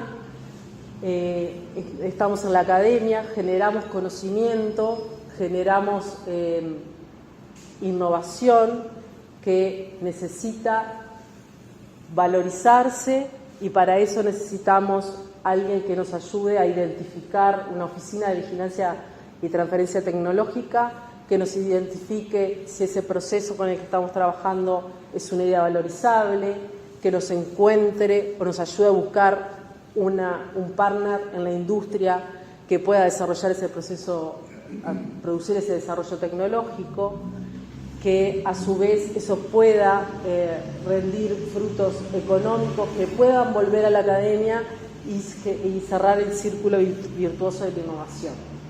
Entonces, consideramos que es importante la inversión pública y privada, tener un marco regulatorio que estimule y promueva el desarrollo de las startups, como les decía, una oficina de vigilancia y transferencia tecnológica, tener estudios jurídicos especializados en propiedad intelectual multidisciplinario que tengan gente formada en ciencias de la vida que pueda colaborar. Sería deseable que Uruguay estuviera en el Tratado PCT y que hubieran organizaciones que la academia a las que pudiera recurrir para desarrollar los aspectos que por lo pronto en el caso nuestro, que es el desarrollo de un fármaco, nos pueda ayudar a desarrollar los distintos estudios preclínicos que nos permiten avanzar en su estudio. Y finalmente, bueno, este camino no lo realizamos solo, el apoyo fundamental a lo largo de todo el proceso de la Universidad de la República, de la Facultad de Química, del Instituto Pasteur de Montevideo, de CITES, la aceleradora, y de otros fondos de inversión, pero también nos ayudaron los fondos concursables de los que disponemos, la ANI, PROINVIO, CABIO, PDCIVA, CSIC. Y finalmente, gracias a ustedes. Disculpen que estaba un poco distinta la presentación, pero bueno, espero que haber logrado.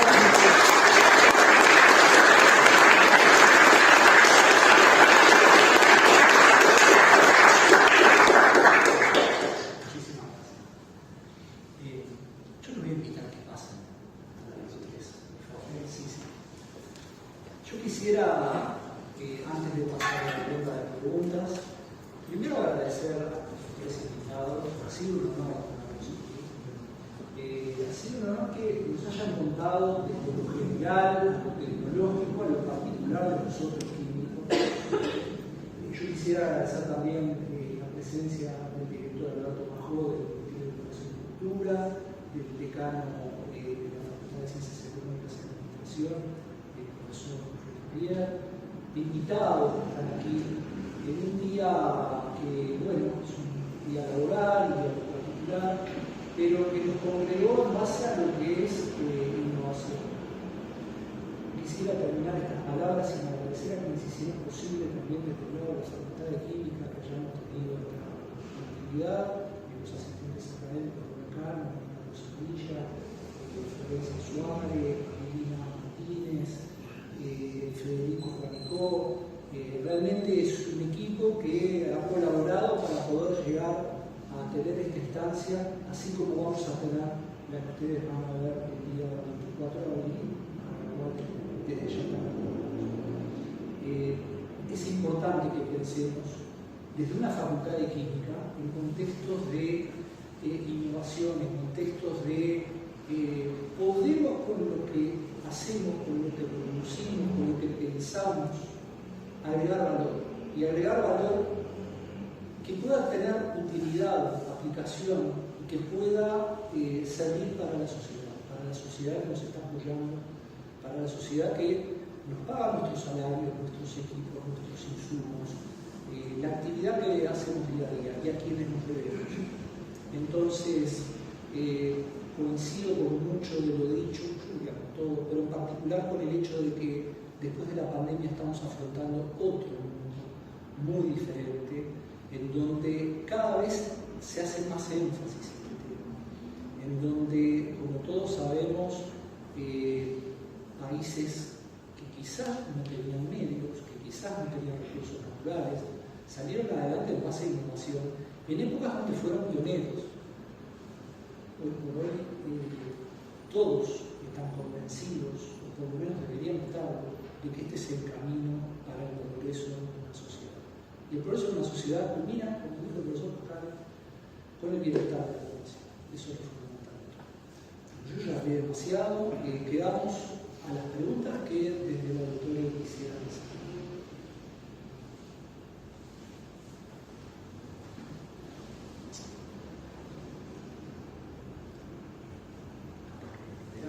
Sí, adelante.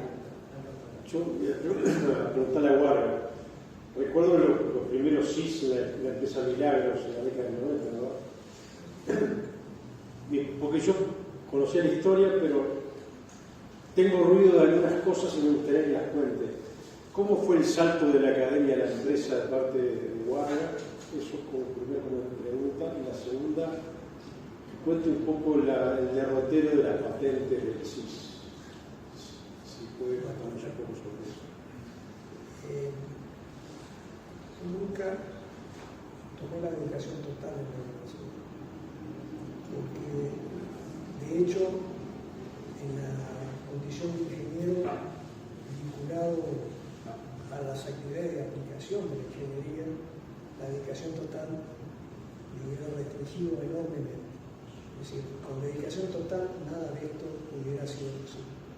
El poder trabajar simultáneamente afuera, llevando adelante un desarrollo empresarial necesario para procesar esto a nivel local y luego en el mundo, la dedicación total lo hubiera inhibido completamente. Esa es la segunda problema. Que cuente un poco el derrotero del tema de la gestión de las patentes y demás. En un país que está de libre presidente. Las patentes, bueno, en primer lugar, una patente local solo protege a la escala del pequeño mercado uruguayo. Entonces hay que tomar decisiones, porque esas decisiones cuestan dinero, de dónde uno quiere radicar la patente. Entonces nosotros la radicamos en particular en Estados Unidos, la radicamos en Argentina, en Chile, en España,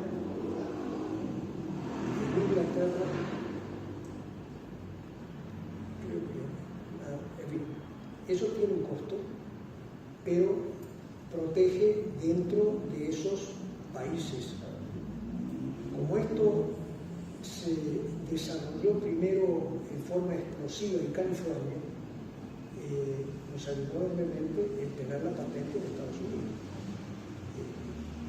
Aunque ya sobre el final de la vida de las patentes, un amigo que transitó por California llegó acá, estaba radicado en Japón, nos reunimos y nos dice: te felicito, che, por esa idea que tuviste de los suizos. ¿Y dónde lo viste vos? En California. Ah, en California. ¿Y dónde en California lo viste? Bueno, me indicó. ¿Y qué era lo que estaba pasando?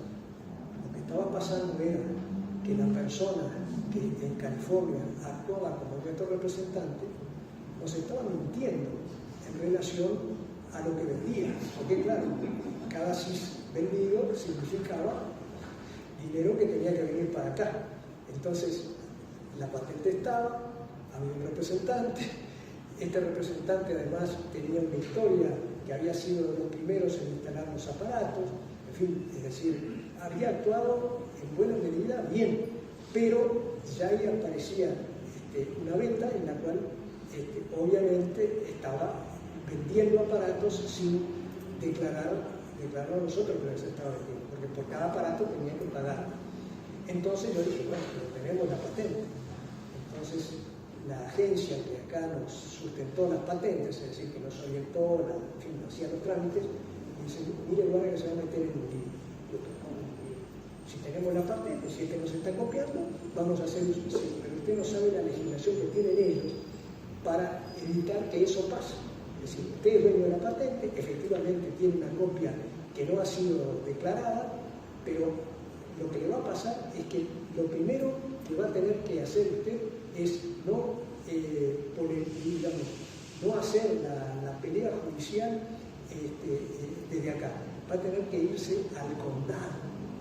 A la industria de la... Entonces me explicaron todo lo que me esperaba, lo que tenía que gastar para hacerle pagar al hombre.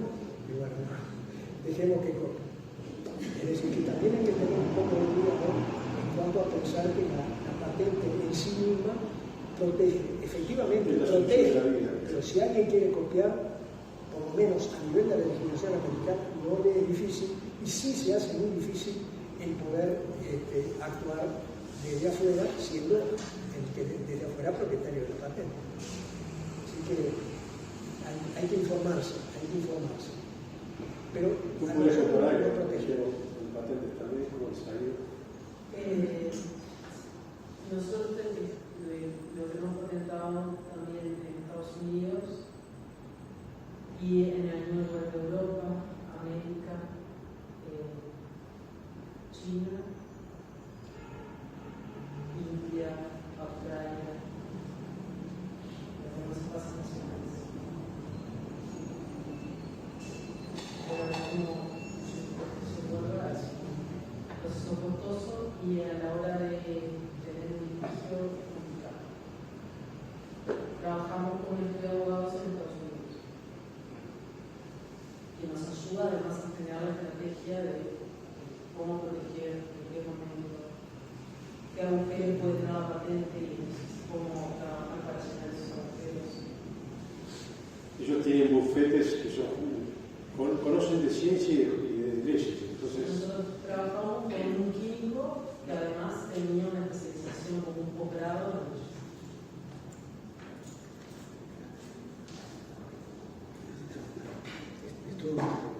es todo un mundo. Es un mundo. A una escala para nosotros. Ahora, de no tener la patente, la copia hubiera sido mucho más intensa, digamos así, ¿no? Claro. Bien. Sí. Yo tenía una pregunta para el profesor. En vista del fenómeno de la divergencia que existe, ¿cómo? Es una duda, ¿no? ¿Cómo usted piensa que se puede llegar a achicar la brecha o siempre va a crecer? Porque los países que ya tienen una institucionalidad y tienen una manera de sentir van a seguir teniendo, y los que no lo tienen, por ejemplo en Uruguay, que ser un inventor es casi como decir, ¿cuándo te vas a dedicar a trabajar? Hay que creer y nunca vamos a poder llegar, salvo un salto cualitativo que no sé cómo viene. Pero capaz que tienes una idea, porque países como Singapur y otros parece que dieron un salto al principio, ¿no? Bueno, el profesor Vaca enumeró varios puntos.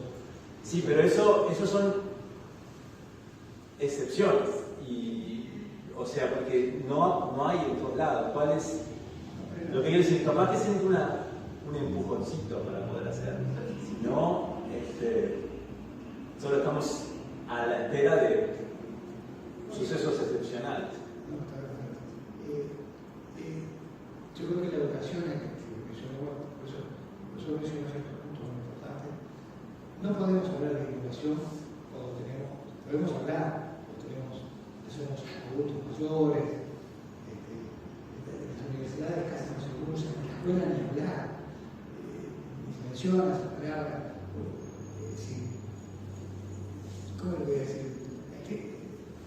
Esto ya en la escuela tiene que empezar. Yo tengo nietos acá que me dicen, decime una cosa, otra vez me están dando los vikingos. ¿No te parece que es importante? Bueno, tú no sabes el decir, de Vaca. Y tengo otros que están en España y me dicen, bueno, hoy tuvimos clases que me estaban diciendo que el mundo iba a ser un mundo multipolar, para decirla suave, multipolar, no va a ser un mundo más, o sea, ¿entendés? O sea, yo creo que Uruguay tiene todo, pero digamos, tenemos que haber grandes consensos. Tenemos unos puntos difíciles, sobre todo, siempre tiene que haber consensos de que esto es un tema de prioridad nacional, que la ciencia no es para una cosa ocasional como fue dramática, como fue el COVID, sino como que, digamos, tiene que haber ciertos consensos. Que yo creo, que el país ha hecho bastante, ha hecho mucho. Creo que falta dar el salto. O sea, seguimos, lo ponemos muy sencillo. Yo era notero de mundial, lo terminaba. Cubría cualquier cosa, el turf, un casamiento y los temas de economía ni hablar. Entonces me demandaba. Entonces había venido Campbell Mamika, que era un zootecnista neozelandés, digamos, estaba antes, no sé, a esa altura de la cerca de 60, ¿no? Un fenómeno, el tipo, estaba todo el tiempo. Tuvo 3 o 4 meses acá, estaba encantado en Uruguay, me había quedado maravillado. Y cuando terminó la charla, digo, me voy con una pena, ¿no? Yo no lo dije, ¿no? ¿Por qué Uruguay, pudiendo vivir en una casa de más pisos, está empeñado en vivir en el subsuelo? Esa fue me lo dijo hace, no quiero decirte, lo vivo por décadas. ¿Entendés? O sea, cuando no tenés yo creo que el país no mira al futuro. Cuando hablamos de China, no me daba el tiempo, pero una de las ventajas que tiene el Oriente, con Carlos Centeno, negociando la deuda de Japón, era un tipo pensando 200 años para adelante. Y nosotros no teníamos 200 años de vida. Él no estaba pensando 200 años para adelante, qué papel iban a jugar. Entonces Uruguay, si uno sale a comer por ahí con unos amigos ingleses, o decirle, Uruguay, ¿para dónde va? Y además de decir que somos macanudos, en fin, nos gusta el fútbol, una gente prudente, en fin, no somos no tenemos alaraca, nos gusta el asado, si está bien hecho. No, el tipo está mirando, pero te estoy preguntando otra cosa. ¿Para dónde vas? ¿Cuál es el rumbo? ¿Es como salir en un avión, ponerle combustible? ¿Dónde va? Un avión tiene el rumbo marcado, tiene que pasar por encima de tal cosa, tiene que ir a tal altura, tal velocidad, todo. Acá, o sea, a medida que va saliendo una cosa, se van arreglando en el corto plazo, domina todo. Como decía Max Weber, todo gobierno tiene que tener, todo esto es un tema, todo gobierno tiene que tener. En el corto plazo, que es lo que te toca eso. A mí me tocó otras cosas, a otros tocan otras cosas. Y después también el frío, las dos cosas.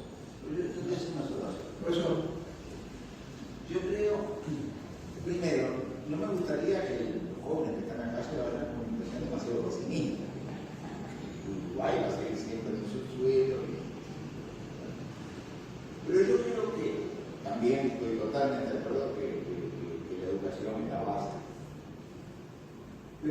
cambios son tan tremendos, tan rápidos, tan impredecibles, siempre son impredecibles, pero digo, ahora algo que no cabe en nuestra consideración.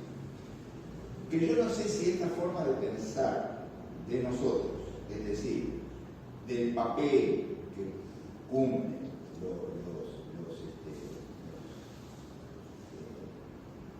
los elementos, digamos, que solo dejaba fuera de los factores productivos tradicionales. Si eso también no está cambiando. Por ejemplo, yo le estaba comentando a Natalia,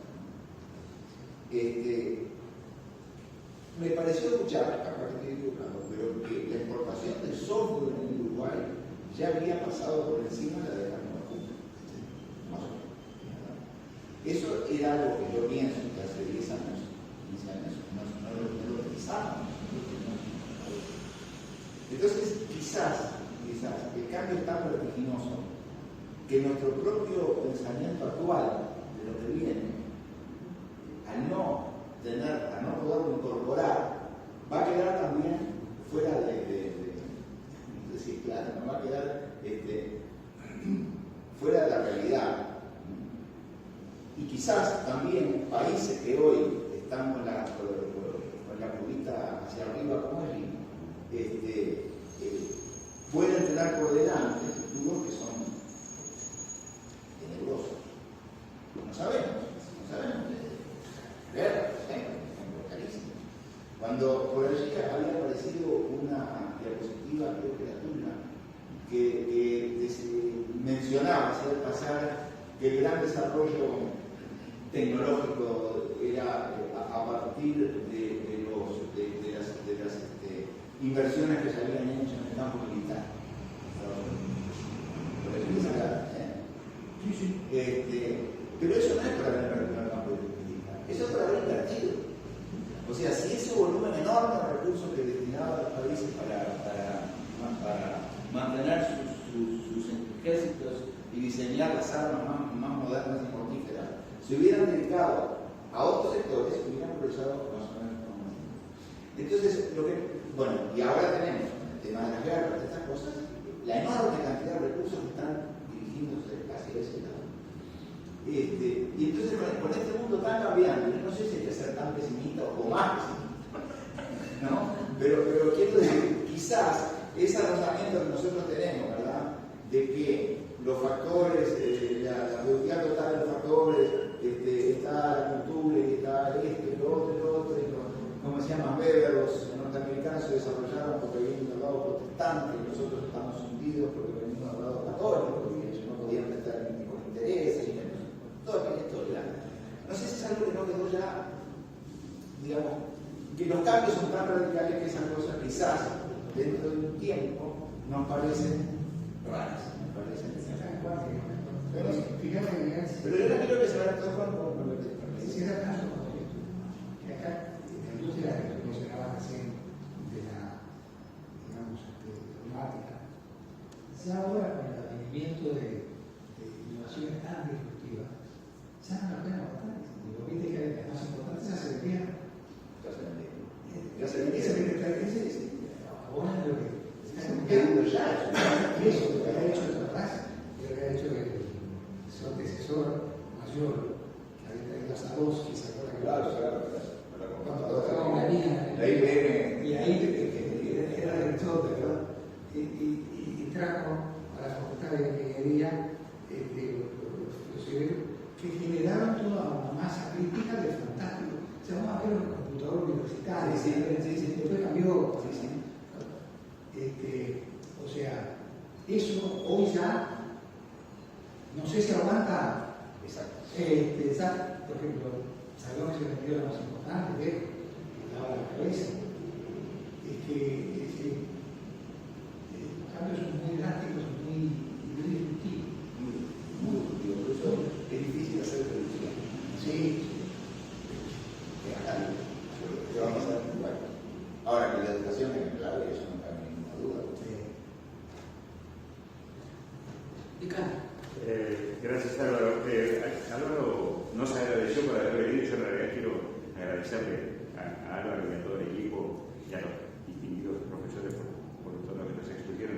Me quedé enganchado por ahora el comentario de Miguel y también con la consulta sobre la visión pesimista del profesor emérito Ricardo Pascal, porque en realidad yo puedo decir que tuve el enorme privilegio de ser alumno de Ricardo y desde muy joven haber tratado de aprender de su natural y visceral optimismo. Y así como, bueno, ¿por qué? Porque cuando escuché la pregunta sobre la visión pesimista dije, no, ese no es mecánico, no.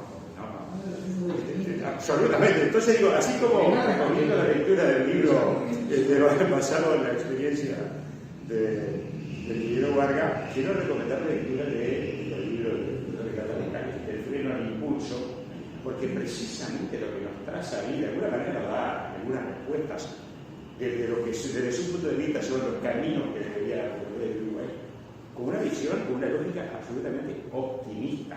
O sea, nos señaló, es cierto, en términos comparativos en la región, Uruguay tiene como país enormes fortalezas, digamos, toda esta visión de la enorme importancia que tiene lo que sería parte de la economía institucional, digamos, que el Uruguay son sólidas. Y yo creo que justamente el ejemplo de lo que los tres expusieron es una preciosa demostración de la enorme importancia que tiene la academia en contacto, digamos, con el mundo real.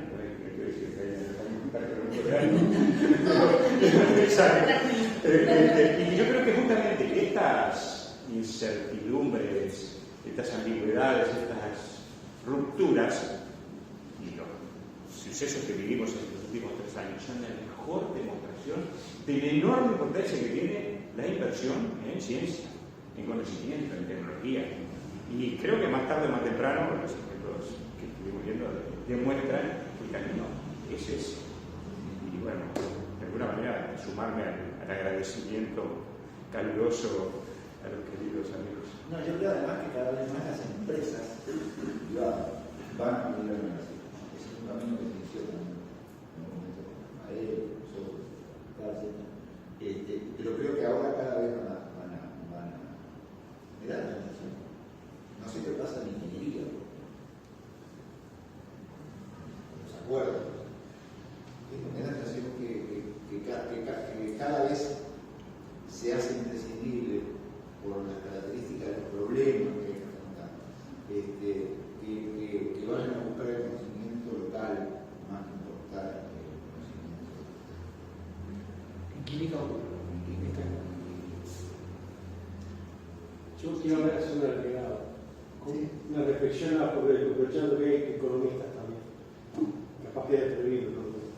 Tú hiciste referencia, está bien lo de las innovaciones radicales, que siempre nos iluminan y nos encandilan y que ese unicornio uruguayo puede estar bueno, pero no hay que perder de vista el tema de las innovaciones incrementales, como tú decías, que hace y atraviesa a la innovación permanente en toda la sociedad y en toda la economía.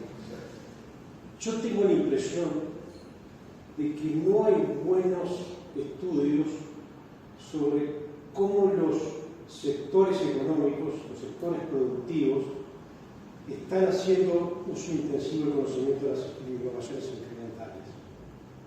Es una impresión que tengo, porque creo que nos estamos perdiendo de algo de lo que está pasando con lo que tú estás mencionando. Como el GPS, la ciencia de datos, la inteligencia artificial, las tecnologías blandas están permanentemente impactando en el sistema productivo. Entonces, lo que deja como comentario, porque me parece que está bueno que lo tengamos presente. Y, por ejemplo, lo que no podemos perder del cambio en el mundo del trabajo. Quizás, o sin quizás, las nuevas generaciones tienen que empezar a cambiar el trabajo cada 3 o 4 años. Un trabajo que tenga un poco que ver con nosotros, mediante formación permanente y ese tipo de cosas. El que hoy es un delivery, que vaya pensando estudiar técnicas de corte de RI.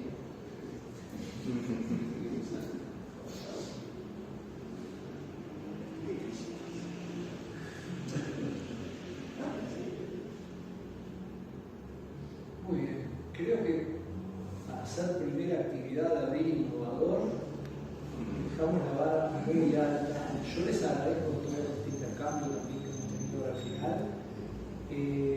Nosotros vimos muy bien, y nosotros como comunidad química, reflexionar sobre estos temas y escuchar de otras vertientes, otras miradas, así que todo esto ha sido muy enriquecedor.